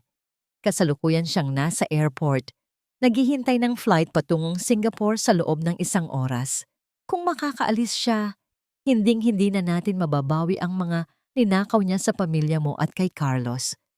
Kasabay nito, ang tunog ng isang eroplano na lumilipad sa kalangitan ay tila isang mabilis na orasan na nagbibilang ng natitirang sandali para sa katarungan. Carlos, kailangan nating kumilos. Ang boses ni Isla ay muling naging matigas at determinado. Hindi natin hahayaang makatakas ang babaeng sumira sa lahat. Ang bawat bagsak ng kahoy na martilyo sa ibabaw ng mesa ay tila isang hatol ng kamatayan sa dangal ni Joaquin de los Santos. Sa loob ng marangyang silid ng bidding, ang amoy ng lumang papel at ang malamig na bugso ng aircon ay hindi sapat upang palamigin ang namumuong pawis sa noo ng dating hari ng real estate. Nakatungo si Joaquin, ang kanyang mga balikat ay bagsak at ang kanyang mukha ay kasing kulay ng abo. Pinagmamasdan niya ang bawat ari-arian ng kanyang pamilya, ang mga lupain, ang mga kumpanya, at ang mansyong binuo ng kanyang mga ninuno, na isa-isang sinusubasta dahil sa mga utang na hindi na niya kayang bayaran. Susunod na item, ang De Los Santos Estate sa Forbes Park, anunsyo ng auctioneer. Ang panimulang halaga ay 50 milyong piso. Nagkaroon ng bulungan sa loob ng silid. Alam ng lahat na ang mansyong ito ang puso ng imperyo ni Joaquin. Sa sandaling iyon, bumukas ang malalaking pintuan sa likod ng silid. Isang nakakabinging katahimikan ang bumalot sa paligid nang pumasok ang isang grupo ng mga tao. Sa unahan ay isang babaeng tila naglalakad sa ibabaw ng ulap. Nakasuot si Isla ng isang eleganteng white suit na lalong nagpadunong sa kanyang rurok na kagandahan. Ang kanyang buhok ay maayos na nakapusod at ang kanyang mga mata ay nagpapakita ng isang determinasyong hindi kayang buwagin. Sa tabi niya ay si Carlos na nakasuot ng formal na barong at si Elena na may hawak na mga dokumento. Napaangat ang tingin ni Joaquin. Ang kanyang mga mata ay nanlaki sa gulat at hindi makapaniwala. Ang babaeng itinapon niya sa ulan, ang babaeng tinawag niyang walang silbi, ay nakatayo ngayon sa harap niya bilang isang reyna. 7 million pesos, panimulang bid ng isang lalaki sa gilid.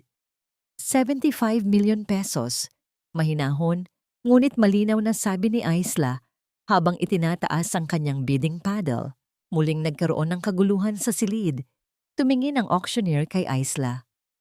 75 million mula sa Torres Ventura Builders. May mas mataas pa ba? Walang umimik. Ang bawat tao sa silid ay nakatuon ang pansin sa babaeng rurok ng kapangyarihan. Going once, going twice. Sold to Torres Ventura Builders. Ang tunog ng martilyo na tumama sa mesa ay nagsilbing huling tuldok sa kahihiyan ni Joaquin.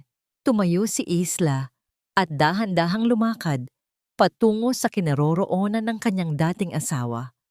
Bawat hakbang ng kanyang sapatos sa makintab na sahig ay tila isang paalala ng bawat luhang pumatak sa kanyang mga mata noon. Huminto siya sa tapat ni Joaquin.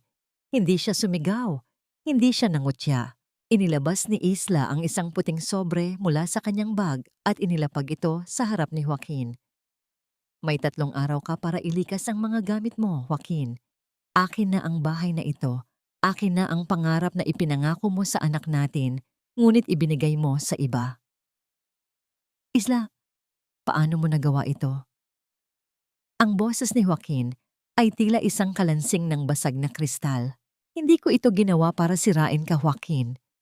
Ginawa ko ito para bawiin ang nararapat para sa amin ni Maya. Tugon ni Isla, ang kanyang boses ay malamig at puno ng dignidad.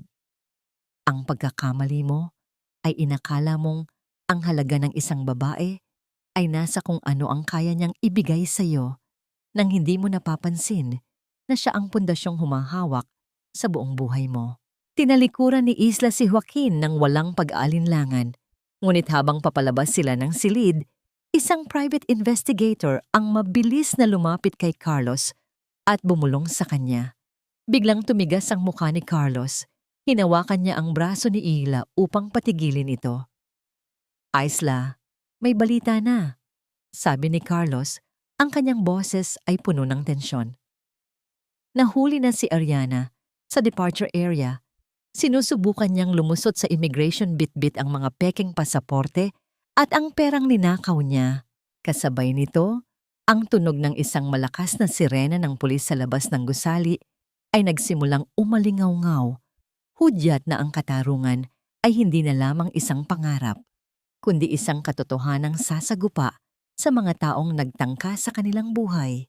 Ang bawat kasinungalingan, kahit gaano pa katatag ang pagkakahabi, ay tiyak na magkakalas-kalas sa harap ng liwanag ng katotohanan. Sa loob ng departure area ng airport, ang ingay ng libu-libong tao at ang paulit-ulit na anunsyo ng mga flight ay tila naging isang malabong ugong sa pandinig ni Ariana.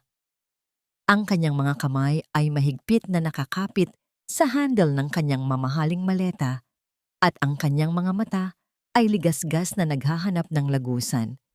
Ngunit sa harap niya, nakaharang ang 4 na unipormadong pulis at ang mga tauhan ng immigration. Ma'am, kailangan niyo pong sumama sa amin para sa ilang katanungan tungkol sa inyong dokumento. Ang boses ng opisyal ay seryoso at walang bahid ng pag-aalinlangan. Anong dokumento? Nagmamadali ako. May iwan ako ng flight ko. Sigaw ni Ariana. Ang kanyang boses ay pumailan lang sa gitna ng maraming tao. Sinubukan niyang mag-iskandalo, umarte na parang isang biktima, habang pilit na itinatago ang kanyang panginginig. Eksaktong dumating sina Isla, Carlos at Elena. Ang pagpasok ni Isla sa gitna ng kaguluhan ay tila nagdala ng isang malamig na simoy na nagpatahimik sa paligid. Hindi siya tumatakbo, hindi siya sumisigaw. Ang kanyang bawat hakbang ay puno ng kapayapaan. Ang kanyang mukha ay salamin ng isang babaeng tapos na sa pakikidigma at handa na para sa hustisya. Wala ka ng flight na aabutan, Ariana, mahinahong sabi ni Isla.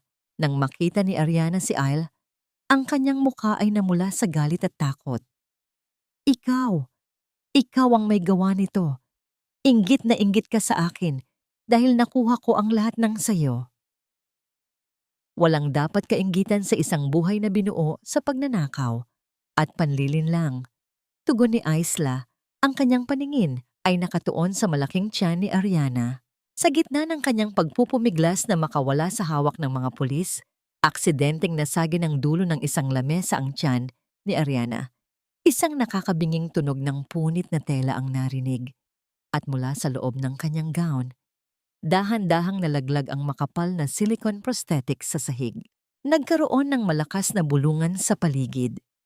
Ang mga tao ay nagsimulang kumuha ng litrato at video habang ang anak na lalaki na pinagmamalaki ni Ariana ay naging isang piraso lamang ng goma sa gitna ng maruming sahig.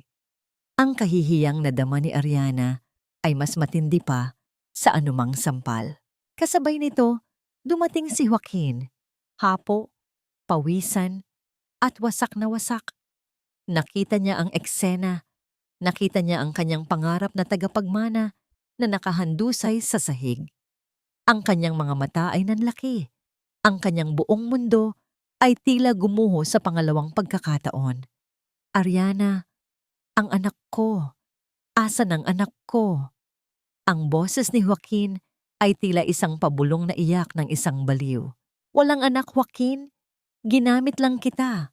Bulyaw ni Ariana, ang kanyang tunay na kulay ay tuluyan ng lumabas habang hinihimas ang kanyang flat na tiyan. Ginamit ko kayo ng nanay mong mapang-api para makuha ang pera nyo. Akala nyo ba ay papatol ako sa isang lalaking tulad mo kung wala kang pera. Ang bawat salita ni Ariana ay tila mga saksak sa natitirang bait ni Joaquin. Sumigaw ang lalaki ng buong lakas, isang sigaw ng matinding sakit at pagsisisi bago siya pilit na pinigilan ng mga security guard dahil sa kanyang pagwawala. Pinanood ni Isla ang lahat ng walang anumang emosyon. Nakita niya ang pagposas ng mga pulis kay Ariana at ang pagkaladkad dito patungo sa sasakyan. Nakita niya ang pagbagsak ni Joaquin sa semento, umiiyak na parang bata, habang ang mga bag na naglalaman ng mga ninakaw na pera ay kinukuha ng mga awtoridad bilang ebidensya. Karma. Hindi ito dumating na may dalang espada, kundi dumating ito sa anyo ng katotohanang mismong sila ang gumawa. Naramdaman ni Isla ang isang mainit na kamay na humawak sa kanyang balikat. Si Carlos. Tumingin siya sa lalaki at nakita ang isang malalim na pag-unawa sa mga mata nito. Dahan-dahang ipinikit ni Isla ang kanyang mga mata at huminga ng malalim. Isang mahabang buntong hininga na tila ba naglalabas ng lahat ng lason, lahat ng bigat, at lahat ng tinik na 10 taon niyang kinimkim sa loob ng kanyang dibdib. Ang tunog ng mga posas na naglalapat at ang mga yabag ng mga pulis na papalayo ay nagsilbing musika ng pagtatapos ng isang madilim na kabanata. Tapos na, Isla. Malaya o ka na. Bulong ni Carlos, ngunit ang katahimikan ng kanilang sandali ay muling binasag ng isang tawag mula sa cellphone ni Isla. Ang pangalan ni Maya ang lumabas sa screen, ngunit ang boses sa kabilang linya ay puno ng pagkabigla at kaba. Mama! Mama! Nandito po si Lola Carmen sa labas ng gate natin. Nakaluhod po siya sa semento at ayaw tumayo. Mama, umiiyak po siya ng malakas. Isang huling pagsubok sa puso ni Ayla ang muling kumatok. Ang katarungan ay nakuha na niya. Ngunit ang tunay na kapayapaan ay tila nangangailangan pa ng isang mahirap na desisyon. Ang taong dati ay tila isang bundok ng yabang. Ngayon ay naging isang tumpok ng pagsisisi sa harap ng aking mga mata. Pagbaba ni Isla mula sa sasakyan ni Carlos, ang tanging naririnig niya ay ang marahang paghampas ng hangin sa mga dahon at ang hikbi ng isang matandang babaeng nawalan na ng lahat. Doon, sa harap ng gate ng kanyang bagong tahanan, nakita niya si Doña Carmen. Ang kalsadang semento ay naging saksi sa pagluhod ng matanda. Ang kanyang mga kamay ay nakakapit sa bakal na rehas at ang kanyang mukha ay basang-basa ng luha. Walang dumi sa kalsada na mas hihigit pa sa dumi ng konsensyang daladala ni Doña Carmen.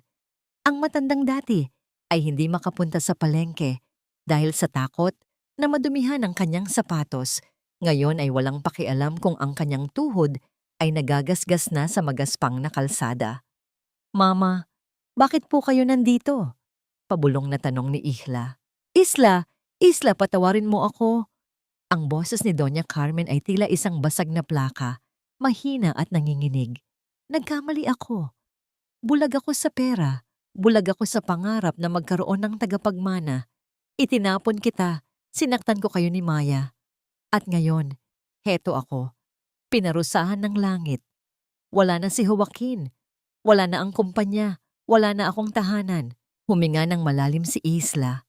Nadarama niya ang pait na muling nagnanais na lumabas.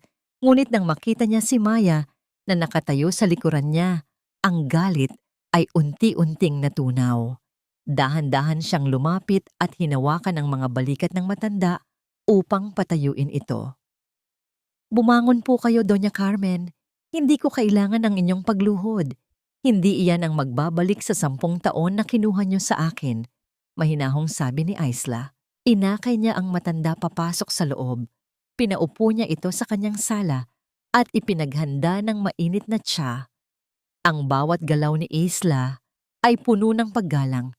Isang pagpapakita ng magandang asal na kailanman ay hindi na ituro sa kanya ng pamilyang De Los Santos, kundi nanggaling sa kanyang sariling busilak na puso.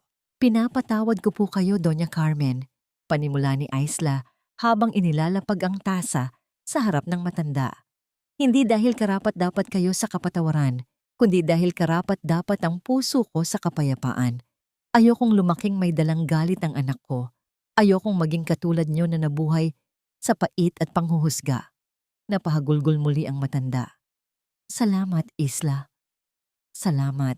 Pero kailangang malinaw ang lahat. Dagdag ni Isla. Ang kanyang boses ay naging matatag. Pinapatawad ko kayo. Pero hindi na po tayo maaaring bumalik sa dati. Hindi na niyo ako manugang at hindi na niyo ako pwedeng diktahan. Hanggang dito na lang ang utang na loob ko. Bibigyan ko kayo ng sapat na tulong para makapagsimula muli sa isang maliit na bahay. Ngunit huwag na niyo kaming gagambalain. Sa sandaling iyon, lumapit si Maya. Ang bata ay may hawak na isang piraso ng biskit. Inabot niya ito sa kanyang lola nang may inosenteng na ngiti. Ang maliliit na daliri ni Maya ay dumampi sa nanginginig na kamay ni Doña Carmen. Lola, huwag na po kayong umiyak. Sabi ni Mama, maging mabait daw po ako palagi. Inosenteng sabi ni Maya. Doon ay tuluyang nadurog ang puso ni Doña Carmen. Hinawakan niya ang kamay ng apo. Ang kanyang mga luha ay pumatak sa palad ng bata. Ang biskit na yon ay tila naging pinakamahalagang bagay sa mundo. Isang simbolo ng kabutihang loob na hindi kayang bilhin ng bilyon-bilyong piso. Alam ng matanda na ito ang huling pagkakataon na may hahawak sa kanya ng may tunay na pagmamahal at alam niyang hindi niya ito karapat-dapat. Nanatiling nakatayo si Carlos sa pintuan, pinagmamasdan ng eksena nang may malalim na paghanga kay Isla. Ang babaeng nasa harap niya ay hindi lamang isang matagumpay na negosyante, kundi isang higante sa kabutihan. Pag-alis ni Doña Carmen, dinala ni Elena ang mga sulat na dumating sa opisina. Sa ibabaw ng mga bills at kontrata, may isang sobrang puti na may tatak ng kinalalagyan ni Joaquin, ang kulungan. Isla, may sulat si Joaquin, sabi ni Elena. Ang boses ay puno ng pag-aalinlangan. Napatitig si Isla sa sobre. Ang sulat na yon ay tila isang multo mula sa nakaraan na pilit na humihingi ng huling atensyon. Ang kanyang puso ay tumibok ng mabilis. Babasahin ba niya ang huling pagsisisi ng lalaking sumira sa kanya o hahayaan na lang ba niya itong maging bahagi ng abo ng kahapon? Isang nakakabinging katahimikan ang bumalot sa silid habang hawak ni Isla ang sulat. Ang tunog ng pagpunit ng papel ang tanging magsasabi kung handa na ba siyang harapin ang huling pahina ng kanyang lumang buhay. Ang bawat hakbang patungo sa madilim na pasilyo ng presinto ay tila paglalakad pabalik sa isang bahagi ng buhay na matagal nang gustong ibaon ni Isla. Ang amoy ng malamig na semento, ang tunog ng mga bakal na susi na naglalapat, at ang mabigat na hininga ng mga taong nawalan ng kalayaan ay tila isang babala na ang bawat pagkakamali ay may katapat na rehas. Hindi binasa ni Isla ang sulat sa loob ng kanyang opisina. Sa halip, dinala niya ito rito. Alam niyang ang mga salitang nakasulat sa papel ay walang silbi kung hindi niya makikita ang mga mata ng lalaking sumira sa kanyang tiwala. Kailangan niya ng isang wakas na hindi lamang nakasulat, kundi nadarama ng kanyang kaluluwa. Sa likod ng makapal na salamin, naupo si Isla. Ilang sandali pa, bumukas ang pintong bakal at iniluwal nito si Joaquin. Halos hindi makilala ni Isla ang lalaking nasa harap niya. Ang dating makisig at palaging maayos na si Joaquin ay pinalitan ng isang taong tuyot ang balat. Malalim ang mga mata at tila pasan ng buong daigdig sa kanyang mga balikat.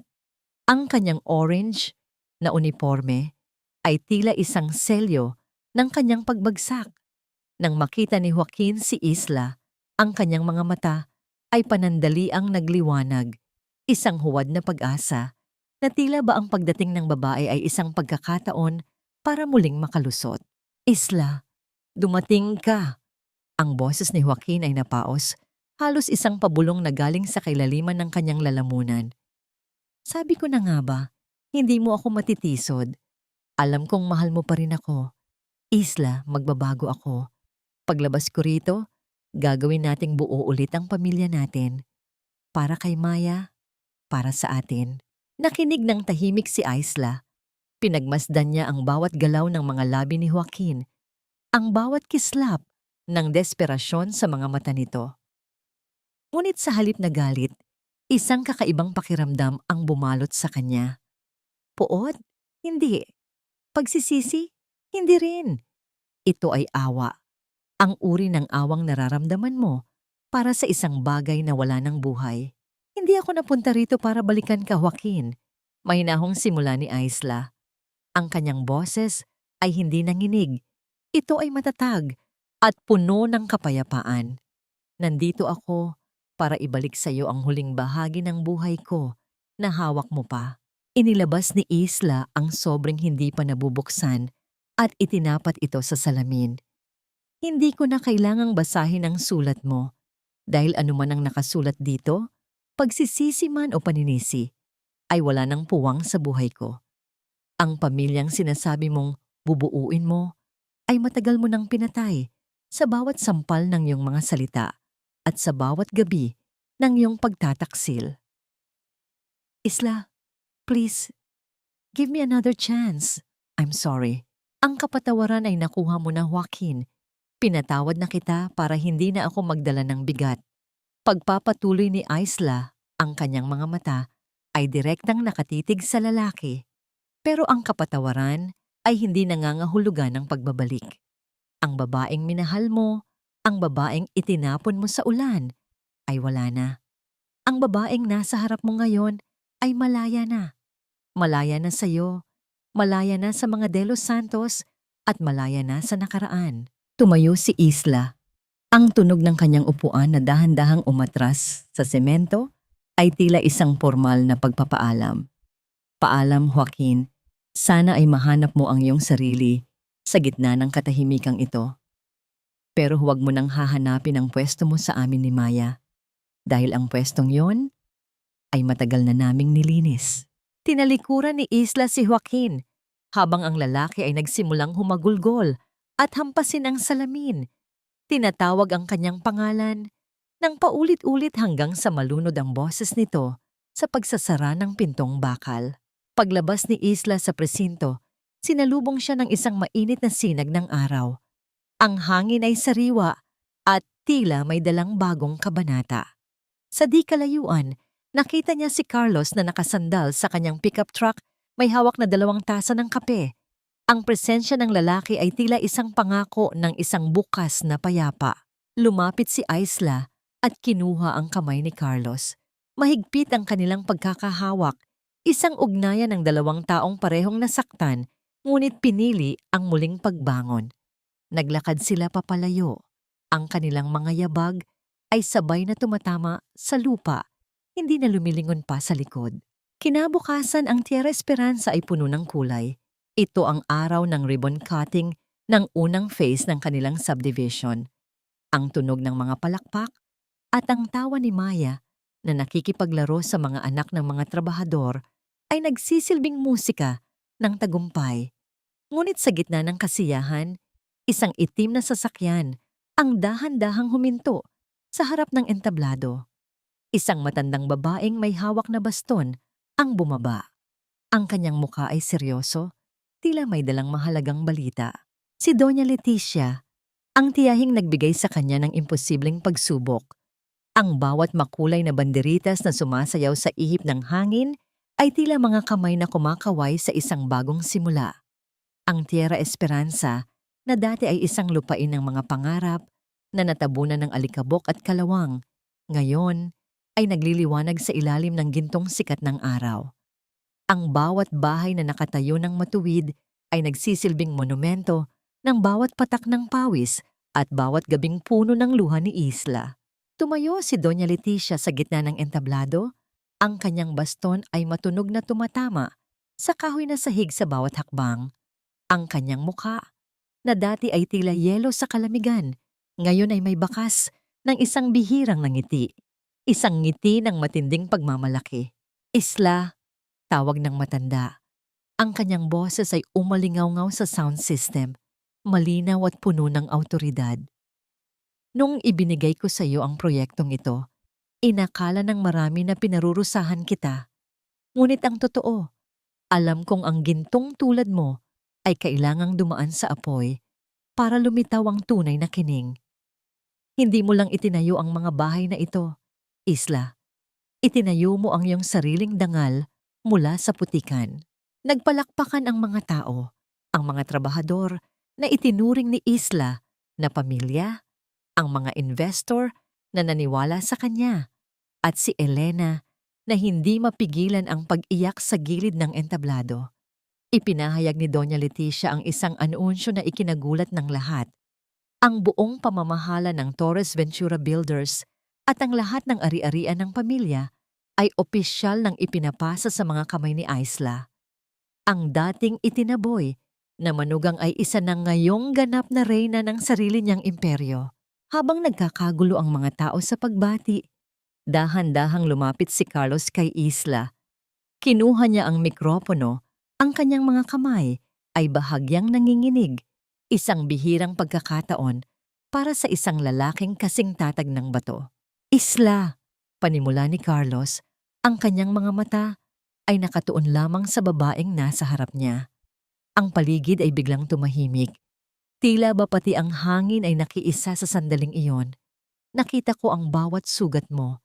Nakita ko ang bawat gabi na gusto mo nang sumuko pero pinili mong bumangon para kay Maya. Sa loob ng maraming taon, ang puso ko ay parang Tierra Esperanza. Abandonado at walang buhay, pero tinuruan mo akong mangarap muli. Dahan-dahang lumuhod si Carlos sa harap ni Isla. Hindi ito ang pagluhod ng isang taong humihingi ng tawad tulad ni Joaquin, kundi ang pagluhod ng isang lalaking nag-aalay ng kanyang buong pagkatao. Inilabas niya ang isang simpleng singsing na may isang maliit ngunit kumikinang na diamante. Ngunit bago niya itanong ang mahalagang tanong, kinuha ni Carlos ang mga kamay ni Ayla. Dahan-dahan niyang hinalikan ang mga palad nito, ang mga palad na may kalyo, ang mga palad na nagbuhat ng semento, nagtupi ng damit, at nagpunas ng luha. Ang halik na yon ay isang pagsamba sa bawat sakripisyo ni Isla. Isla Torres, payagan mo akong maging haligi ng iyong buhay. Hindi para diktahan ka, kundi para protektahan ang iyong paglipad. Pakakasalan mo ba ako? Ang mga luha ni Isla ay dahan-dahang pumatak, ngunit ang bawat patak ay puno ng purong kaligayahan. Isang malakas na oho ang kumawala sa kanyang mga labi. Binuhat ni Carlos si Isla at inikot, habang si Maya ay tumatakbo patungo sa kanila at yumayakap sa kanilang mga binti. Ang tatlong kaluluwang ito ay bumuo ng isang bilog ng pagmamahal na hinding-hindi na mabubuwag ng anumang bagyo. Sa di kalayuan, ang paglubog ng araw ay nagbibigay ng isang kulay kahel na liwanag sa buong subdivision. Ang sinag ng araw ay tumama. Sa singsing sa daliri ni Isla, lumilikha ng mga maliliit na bahaghari sa paligid. Ang dilim ay natapos na, ang ulan ay tumila na, at sa gitna ng Tierra Esperanza, ang pag-asa ay hindi na lamang isang pangalan, kundi isang katotohanang mananatili habang buhay. Ang paghihip ng hangin ay may dalang bagong simoy, ang amoy ng sariwang pintura at ng mga bulaklak ay nagbibigay ng ligaya. Sa isang tahimik at simpleng simbahan sa probinsya, ginanap ang kasal ni na Isla at Carlos. Ang bawat detalye ay sinasalamin ang kanilang simpleng pag-ibig, walang mararangyang gamit, tanging ang busilak na puso ng dalawa. May kapatid na po ako, Lola. Ang ngiti ni Maya habang hawak ang maliit na kamay ni Carlos, nagpapahayag ng isang bagong simula sa kanilang pamilya. Ang bata ang flower girl, ang kanyang mukha ay puno ng kasiyahan habang inihahagis ang mga petals sa altar. Habang naglalakad si Ayla sa aisle, ang kanyang mga mata ay nakatuon kay Carlos, ang lalaking nagturo sa kanya na mahalin muli ang kanyang sarili. Ang dating may bahay na itinaboy sa gitna ng dilim ay naging isang reyna sa sarili niyang buhay. Ang pagsisisi ni Joaquin ay naging ang kanyang dating pangalan ay nanatiling isang alaala. Ang kasamaan ni Ariana ay kinulong na ng batas. Minamahal, handa ka na bang panghawakan ng kamay ng lalaking ito sa hirap at ginhawa, sa sakit at saya, hanggang sa kamatayan? Opo. At ikaw, Carlos, handa ka na bang mahalin si Isla sa lahat ng panahon, alagaan siya at tuparin ang mga pangako na ginawa mo sa kanya? Opo. Sa sandaling iyon, ang lahat ng sakit, lahat ng hirap ay naglaho. Ang mga alaala ng nakaraan ay naging bahagi lamang ng kanilang kasaysayan. Ang mga taong minsang naging sanhi ng kanyang pagdurusa ay naging bahagi ng putikan kung saan siya nagbangon upang patunayan ang kanyang pagkatao. Pinalitan ni Isla ang kanyang huling pangalan at naging Isla Ventura. Lumabas siya ng simbahan, ang kanyang mga labi ay hawak ng isang ngiti at ang kanyang puso ay puno ng pag-asa. Ang kanilang bagong tahanan ay hindi lamang isang bahay, kundi isang pugad ng pag-ibig at pag-asa na handang tanggapin ang sinumang nangangailangan ng kanlungan. Ang kanilang pamilya ay hindi na limitado sa bilang ng mga anak. Ang kanilang pamilya ay umabot sa mga taong nangangailangan ng pagmamahal at pag-aaruga. Sa wakas, nahanap na natin ang ating paraiso. Sabi ni Carlos, ang kanyang boses ay puno ng kasiyahan. Hindi tayo nanahan sa paraiso, Carlos. Ginawa natin ang mundo sa paligid natin na paraiso. Tugon ni Isla. Ang mundo ay puno ng mga bagyo, ngunit ang pagmamahal ay nagiging isang payong sa kanila. Ang kapatawaran ay isang regalo. Ang pag-asa ay hindi kailanman nawawala. At ang katapangan ay nakatira sa puso ng isang babae.